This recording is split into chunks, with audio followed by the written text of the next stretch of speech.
بسم اللہ الرحمن الرحیم، السلام علیکم۔ میں گوہر بٹ سیاستہ کے پلیٹ فارم سے آپ کی خدمت میں حاضر ہوں۔ سب سے پہلے درخواست ہے کہ چینل کو سبسکرائب کر لیں اور بیل آئیکن کا بٹن ضرور دبا دیں۔ اچھا جی، خبر یہ ہے کہ عمران خان کے اوپر اسٹیبلشمنٹ کا خوف جو ہے وہ طاری ہونا شروع ہو گیا باقاعدہ طور پر، اور اس کی کچھ نشانیاں جو سامنے آئی ہیں ان پر میں بات کروں گا، اور ساتھ ہی ساتھ یہ بتاؤں گا کہ جناب کالعدم تنظیم جو ہے ادھے کارکن ہو گئے رہا، اور فواد چودھری کی ٹون میڈیا کے حوالے سے کیوں بدلنا شروع ہو گئی ہے۔ پہلے بات کر لیتے ہیں کہ یہ جو عمران خان صاحب ہیں ان پر اسٹیبلشمنٹ کا خوف کس طرح سے طاری ہونا شروع ہو گیا ہے۔ کل انہوں نے کور کمیٹی کا اجلاس بلایا تھا، اور کور کمیٹی کے اجلاس کے اندر انہوں نے شکوہ کیا کور کمیٹی کے ارکان سے کہ یار مینو کلیاں چھٹ گئے ہو۔ مطلب ان کا یہی تھا، جو میں نے ساری دیکھی ہے اس کا مطلب یہی تھا کہ یار میں نے کلیاں چھٹ گئے ہو، یعنی میں کلہ ہی کھلوتا ہوں یہاں۔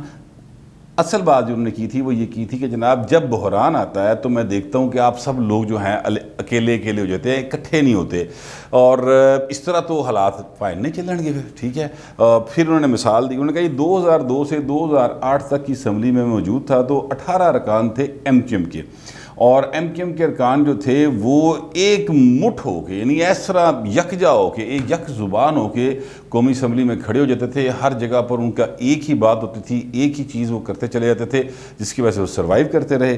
اچھا، اب یہاں پر ایک بات آپ ذرا ذہن میں رکھیں کہ یہ ایم کیو ایم کی مثال کیوں دے رہے ہیں؟ یہ ایم کیو ایم کی مثال دے رہے ہیں، یعنی الطاف حسین کی مثال دے رہے ہیں۔ اور الطاف حسین کون ہے؟ الطاف حسین وہ ہے جس کو اسٹیبلشمنٹ نے پاکستان کی سیاست سے ہمیشہ کے لیے آؤٹ کر دیا۔